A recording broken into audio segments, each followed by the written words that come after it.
One of Ravens fans' biggest complaints is that the team is too predictable on offense. They know what's coming. They know what's on the way. They can get repetitive. They can get redundant, especially in crucial situations. So what did the Baltimore Ravens do last Sunday against the Giants? They said, all right, y'all think we predictable? Well, watch this. We about to catch the whole league by surprise with this one, and that's exactly what they did. Us as Ravens fans, we were shocked by it because we didn't see it coming. The Giants, they were so shocked that they didn't even cover the guy. He was wide open, and that, of course, was Tez Walker and him being involved with the offense for the very first time this season. Will it be the last, though? We'll see. But what kind of message does this send to a specific somebody on the Baltimore Ravens, and what does this mean for Tez Walker moving forward? Well, we're going to talk about that all shortly. Before we do, make sure you subscribe to the channel and turn your notifications on so you don't miss a single video. I don't want y'all missing no updates with our Baltimore Ravens. Also, leave a like on the video because it helps out the channel a ton. A little bit closer to 80,000 subscribers. We getting there. Slowly but surely. Let's make it happen, team. Keep it clean. I love y'all, and let's get into it. So, Tez Walker.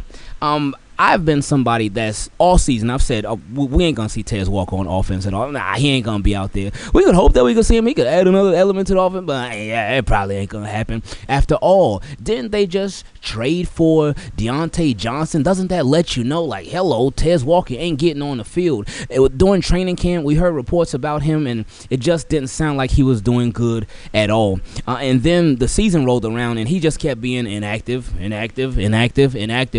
over and over again. But then when he finally actually did get active, he wasn't doing nothing but being on special teams. And there's nothing wrong with special teams because that is an aspect of the game that we know is super important. But Tez Walker being on the offense is just something that it did not look like it was going to be going down at all. But the Baltimore Ravens said, all right, we got something for that. And they had him out there, and he wasn't just a decoy. They actually threw him the ball. Now, again, the New York Giants, they did leave him uncovered, and by the time they tried to recover, it was too little too late, which, thank goodness, that helps us out. But what could this possibly mean? Well, coincidence that with Tez Walker, he scores his first touchdown of the season right when in the game that Diontae Johnson is suspended for. Is it a coincidence? It could be. Or could the Baltimore Ravens be letting Diontae Johnson know, like, look, You thought you were just going to come over here and run the show? You thought that, yeah, you may have thought you were going to be the big bad dog over here. You were going to be ahead of so many other guys on our depth chart and whatnot without actually earning it, without being a team player? Nah, it don't fly like that. In fact, this guy right here, Tez Walker, we ain't use him on offense all year. But you know what? Let's show that Diontae Johnson something. Let's show them that we know how to get receivers involved. We know how to get them involved in a game plan. So watch what we getting ready to do right here, right now. Because the Baltimore Ravens, they can be a very, very petty team. They can be a very, very, just a team that does a lot of plotting, and they can get a lot of get back, if you know what I'm saying. The Baltimore Ravens, don't put it past them now, because I know some of y'all thinking, oh yeah, the Baltimore Ravens, they just so friendly and they just so nice. They can be, but they can also be very like that. But anyway, I do really believe that this was a message to Diontae Johnson. Then coincidentally, after that happens with Tez Walker, they mutually agree that he should stay away from the team this week. So I don't know. It seems like he's never gonna play for the Ravens. Like ever. It seems like he's still not gonna take a snap for the Baltimore Ravens. Again, every week is something new with Diontae Johnson. It is the weirdest thing.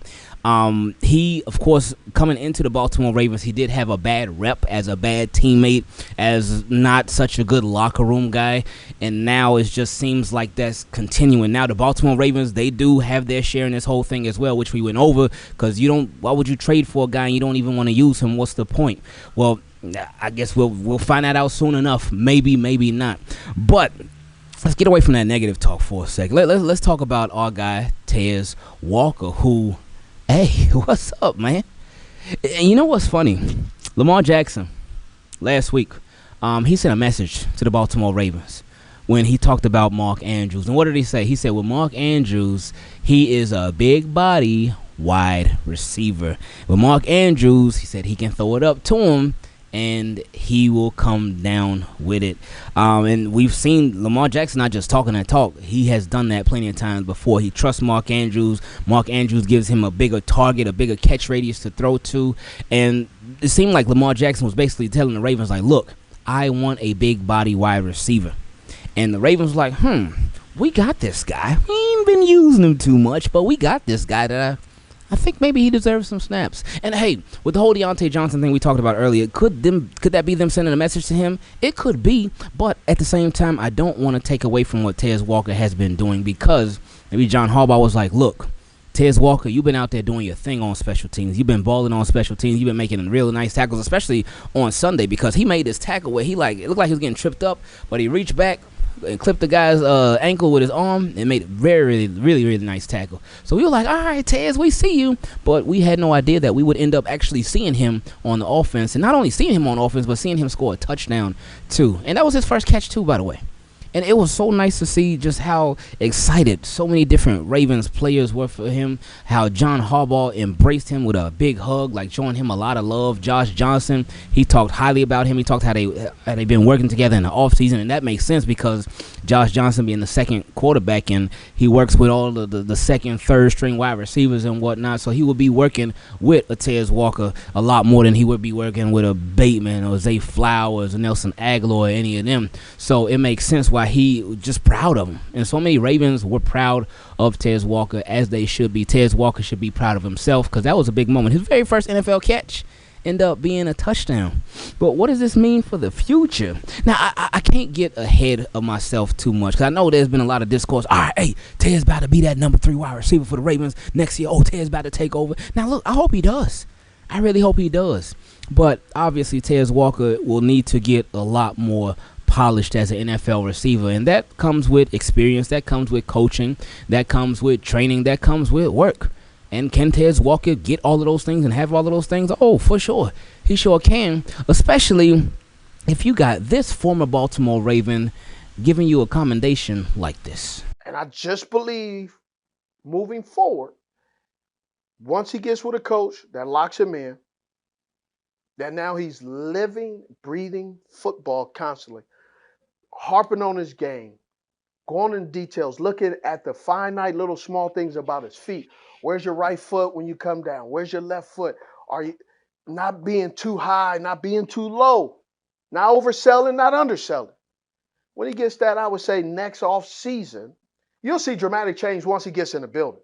Sure. Then once he get in off season, I would say his second year, he'll come out, he may end up taking somebody's job. That because of his speed and his athleticism, and then you add the polishness of a good coach, all of a sudden, a developmental guy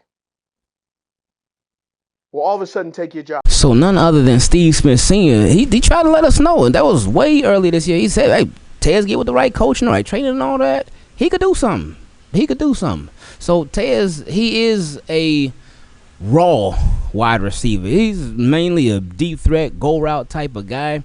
But he just got to work on coming in and out of them breaks and whatnot. He got to just work on the route running. But again, all that can happen with time, with coaching, with experience, and just really with patience. So we hope that Tez Walker develops into a wide. I don't want to put all that pressure on him, and not that me saying anything will put any pressure on him, but we would love for him to develop into a number 1 wide receiver. We would love that. But just thinking about it realistically, thinking about how the Baltimore Ravens and what their wide receiver room is looking like right now, thinking about when Tez Walker can get involved, they got a Zay Flowers, they got a Rashad Bateman, so I don't expect no Tez Walker to overlap any of those guys. But maybe as time goes on, he can become a consistent number 3, a consistent deep threat for the Ravens, and possibly even sort of a number 2 wide receiver, while Zay Flowers and Rashad Bateman hold it down as 1A and 1B. Big game in a couple of days against these Pittsburgh Steelers, and Ravens, they pretty healthy for the most part. They had a light practice yesterday, but the Steelers, they let's look at their injury report. They also had a light practice, but they were missing a lot of guys, including Justin Fields, George Pickens, Deshaun Elliott, Dante Jackson, and TJ Watt. All didn't practice, all of them. And those are some high-impact, high-level players for the Pittsburgh Steelers. So it's still early in the week. So we're gonna see how this ends up shaking out, but that is definitely something to watch for. I've seen this stat floating around about Lamar Jackson in home games at M&T Bank Stadium versus the Pittsburgh Steelers, and I saw somebody say he only played the Steelers like once at home, and I was like, nah, that can't be accurate. That can't be true. That ain't right, right? But then I got Kyle Barber. He actually brought up the numbers. He said in 2018. He didn't start against the Steelers at M&T Bank Stadium. In 2019, in Week 18, he had the number 1 seed secured, so he didn't play. In 2020, he did play them at home, and he lost 24-28 or 28-24. That's when Lamar Jackson. I remember that game because that's when he ran that touchdown. He made some people miss, and he ran it in for a touchdown. It was a long touchdown, too. But then they were like, oh, holding on somebody. And we looked at it. Where was the hold at, man? Why y'all taking away Lamar Jackson numbers? And then at the very, very end of the game, I think he threw it to Willie Snead. And it was questionable. It could have been pass interference, but they were like, oh, no, we ain't calling that. It's the very end of the game. It's the very last play. Then the Ravens lost. So I remember that one. But anyway, continuing.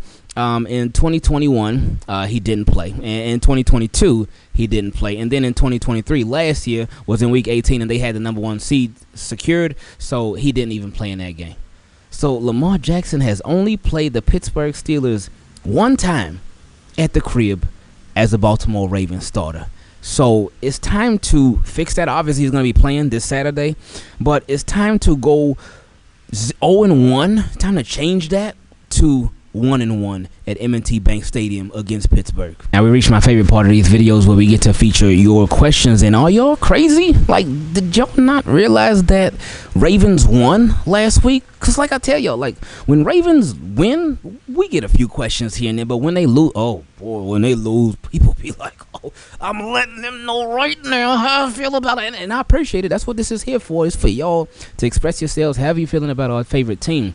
But man, y'all like really been sending them this week. I appreciate it though. I love y'all. Now, if you would like to send a question, you can send it in an email to teamkeepitclean@gmail.com or for the Team Keep It Clean. Shout out to the Team Keep It Clean patrons. We got a new Team Keep It Clean patron, my guy Eddy K. So I appreciate you. He ain't sending no question, but he just wanted to join the Team Keep It Clean Patreon and show some love. So I appreciate that. If you would like to become a Team Keep It Clean Patreon, you can go to patreon.com/Ingravenvids. Or if you want to send your question in a different way, you can send it to our P.O. Box. The address is down below in the description. Team Keep It Clean. I love y'all. Thank y'all. If you want any other ways that you can show additional support to the channel, everything is down below in the description. Let's get into the first question. And this came from Kai. He said, hey, my name is Kai and I'm a huge fan of the show. Appreciate you watching it, Kai. Thank you, my friend. He said, I even make my girlfriend Maya watch. Hey, shout out to Kai and Maya. Appreciate the both of y'all. Thank you. He said, she always likes your jackets. Oh, okay. Thank you. Hey, if you want to get, but anyway, he said, I've been watching almost every day and sometimes twice a day if I miss one, but this is my first question. I joined because I was tired of the big media not watching the games, but stat watching and completely leaving out important parts of context. Yes, that is, and that's tough. It is frustrating because what happens with the media when they do that, it impacts so many people.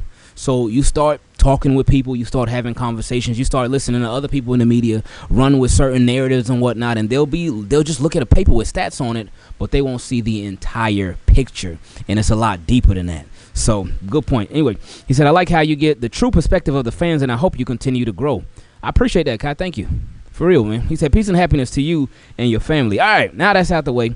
My question is, do you think that Tez Walker will grow in our offense to maybe like a top tier 3 receiver? See, look at that.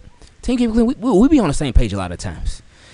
This is exactly what I was saying, and I appreciate Kai being very realistic with it. Kai wasn't like, all right, Tez got one wide open touchdown. That's the number 1 wide receiver right there. No. He was like, he took it easy.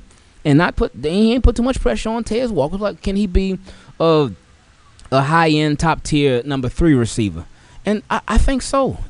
Again, all it takes is them like really putting that work in, really giving him the opportunity. And this is gonna come with mess ups. I think that's gonna be something important too with the Ravens organization, with Ravens fans. If he messes up, if there are mistakes, because they're gonna happen. Zay Flowers is a baller. He be dropping the ball sometimes. Rashad Bateman is a baller. He be dropping the ball sometimes. Mark Andrews is a ball. He be dropping the ball sometimes. So you see what I'm saying? They make mistakes. They mess up sometimes. But they still ballers. So with Tez Walker, just give him an opportunity, man. Give him a chance whenever his time comes. We don't know if it's going to be now or if it's going to be later, but whenever his time comes, just be patient with him. So we'll see what goes down from there. He said his speed and size are great to help our offense, but do you think Monken will try to get him more involved through these next games and into the playoffs? Ooh, that could be sneaky. That could be sneaky. I guess we'll see against Pittsburgh. Well, yeah, we might see him against Pittsburgh. That would really be something that could throw this offense, like, could, again, make them even better. Anyway, he said, and another thing, Brandon Stevens sucks. Come on now. Why you got to do our guy B. Steve like that? Why you got to...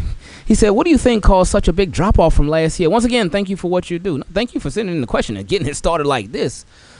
I don't know, though. I don't know what happened with Brandon Stevens.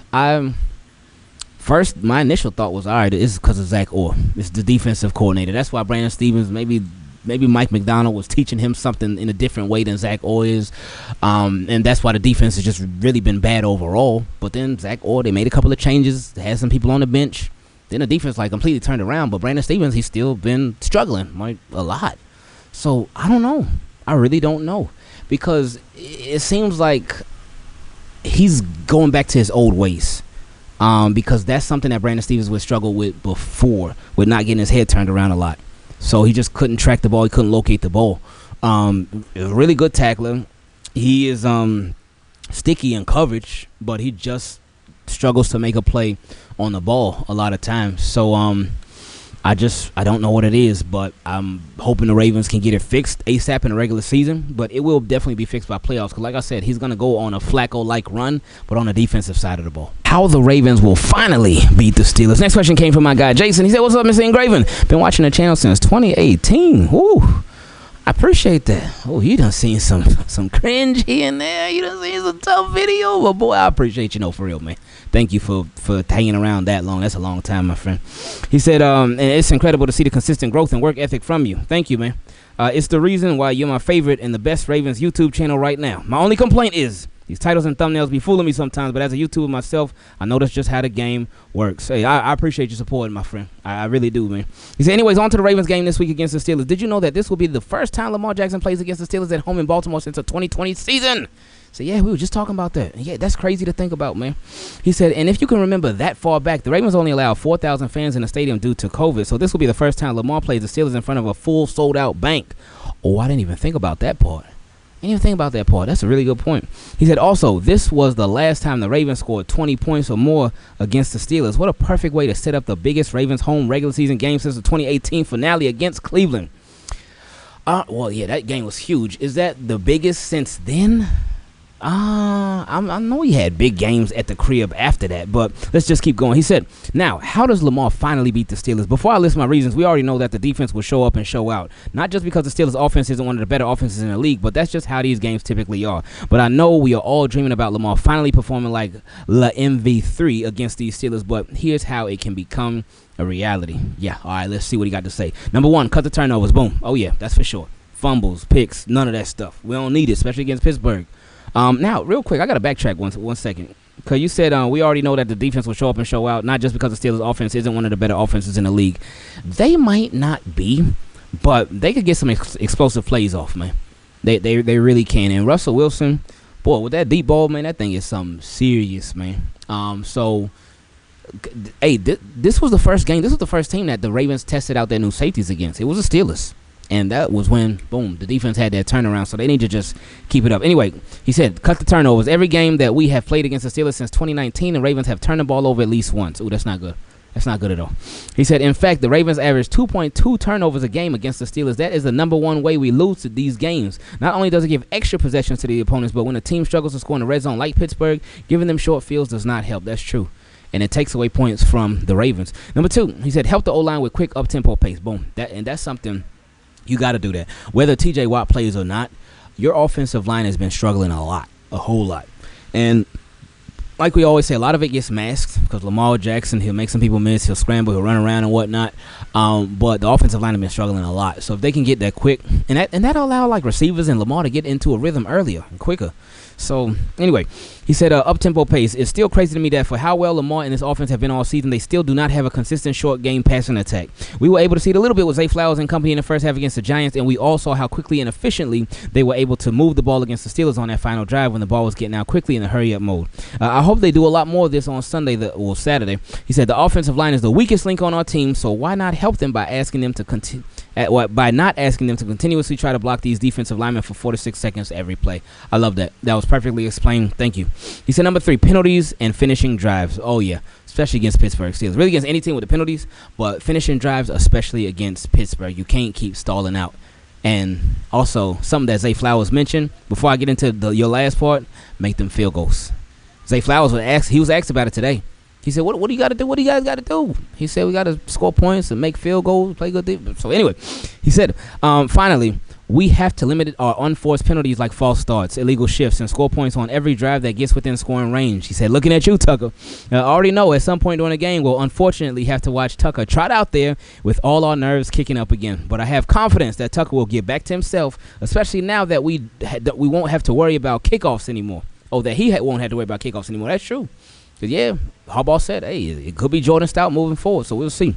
He said, get to 20 points and we will win the game. Please, Ravens, we cannot let them take the division on our turf.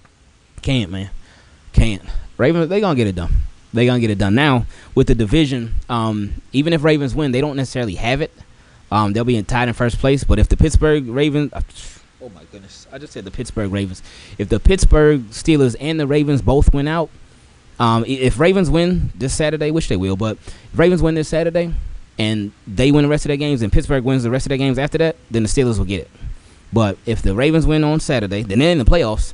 And if the Steelers lose one game and the Ravens win 2 more games, then the Ravens will get the division. So Ravens just got to have a better record than the Steelers and they'll get it. If they got the same record, then it goes to Pittsburgh. He said, Ingraven, what are your thoughts? Much love. And just like Deontay Johnson, when my manager asked me to come in for someone absent at work, I'm out. Next question came from my guy Lamar. He said, question from Lamar, a.k.a. BaldHead. Hey, Ingraven. What's up, Lamar? What's going on? He said, long time subscriber, and I finally have the courage to finally submit a question. Y'all got it, man. Y'all got to know, man, it is okay. If you got a question, send it. Don't feel bad. Don't feel scared. Don't feel worried. No. Come on. We all family, man. Y'all know that. But anyway, he said, what are your thoughts with 3 regular season games left with the Ravens finally getting 2 wide receivers within 1,000 yards each? That's crazy. I don't be thinking about that, like, at all. That's crazy. That's a real possibility, man. He said, which it hasn't been done since the 96 season with Michael Jackson and Derek Alexander. I mean, I know I'm reaching, but Zay only needs 84 yards and Bateman needs 346 yards. I know I'm asking for a lot, but I believe it can get done. It certainly can, especially because that's big play bait.